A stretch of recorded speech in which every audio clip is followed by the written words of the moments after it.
A teacher goes silent for 2 days. When her friend finally breaks in, she's on the floor, and her car is gone. What detectives find inside that car will change everything you think you know about this case.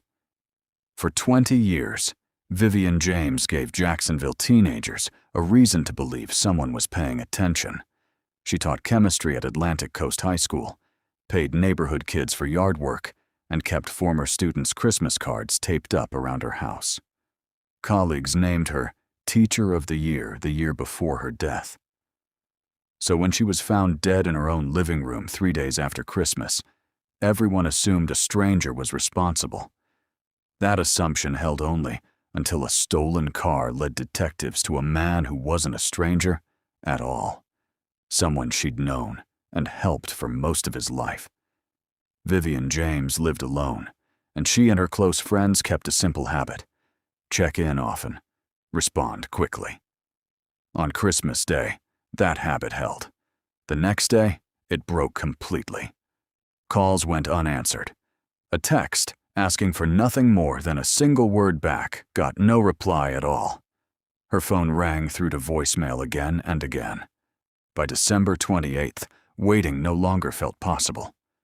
A friend drove over, used the garage code she already knew, and stepped inside expecting an ordinary excuse. Instead, she found a scene the 911 call could barely put into words. Officers arriving at the house found no forced entry, no broken window, no damaged door, nothing suggesting anyone had needed to break in. Inside told a different story. Vivian James lay near an overturned stool, a cord around her neck, her face and jaw showing injuries that made clear this had taken time. The house had been searched with purpose. Drawers open, cabinets emptied, electronics gone. A dust outline on one wall marked where a security camera used to hang.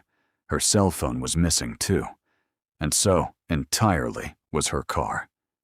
Investigators needed a timeline, and the early answers gave them little. Vivian James was known as private, with no recent conflicts and no unusual visitors, aside from a plumber and an electrician who'd serviced her water heater days earlier. One detail mattered more than the rest. Someone believed they'd seen her driving the day after Christmas, meaning she may have still been alive on the 26th. Her body wasn't found until the 28th. That gap, close to 48 hours, became the window detectives had to work inside, and every hour inside it made the trail colder. Before this case became about a stolen car, it was about who Vivian James actually was.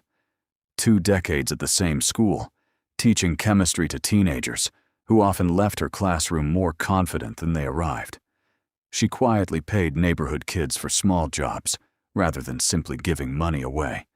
And she kept photos and cards from former students on display years after they'd graduated. Her community's response after her death was immediate: a celebration of life at the school, fundraising efforts from staff and students, and eventually a permanent memorial built in her name. With no clear point of entry, detectives leaned on the one lead they could actually track: the missing Camry. A license plate can't hide the way a person can, and Jacksonville's network of automated plate readers paid off fast. Within hours, a hit placed the car at a West Side motel. Detectives watched, rather than moved immediately, and eventually saw a man loading items into the trunk while tossing others straight into a dumpster. When the car finally pulled out, officers closed in. A felony takedown followed, and the man in the passenger seat gave his name: Zebulon Perkins. The stop looked ordinary at first: a man in a car that wasn't his, offering vague explanations. That impression didn't last. Hanging from the mirror was Vivian James's school identification. Her phone sat on the floorboard. Her laptop was in the back seat. This wasn't a car that had changed hands since a robbery. It was still, functionally, hers. One detail reframed everything further. Zebulon Perkins had grown up a few houses down from her and had known her for most of his life. She had been helping him financially for years. This was no stranger. In the interrogation room, Perkins talked freely. 2 days earlier, he said, a friend named Rashad Simmons sold him the Camry for $1,100, meant as a Christmas gift for his fiancée. He claimed he never asked where it came from, but her identification was found under a lamp in his room. TV cords sat coiled with no televisions nearby, and he identified her house on site, despite claiming the car meant nothing to him. Then he added a claim detectives couldn't ignore, that this Rashad had killed someone before. Rashad Simmons never existed. He was invented to give investigators somewhere else to look. The real story surfaced only after nearly 2 years. 2 days before Vivian James died, Perkins had strangled a woman named Leah Klein at that same motel and left her body in a dumpster. The next day, he went to his former teacher for guidance. She told him to turn himself in. That advice is what got her killed. Perkins beat and strangled her instead, then drove off in the car that would eventually lead detectives straight back to him.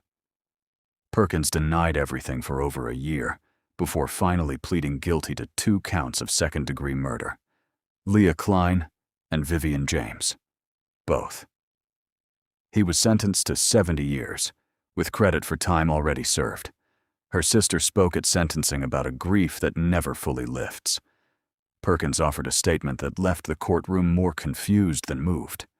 Vivian James spent her life urging young people toward better choices. The last advice she gave a struggling former student was exactly that, and it's the reason she died.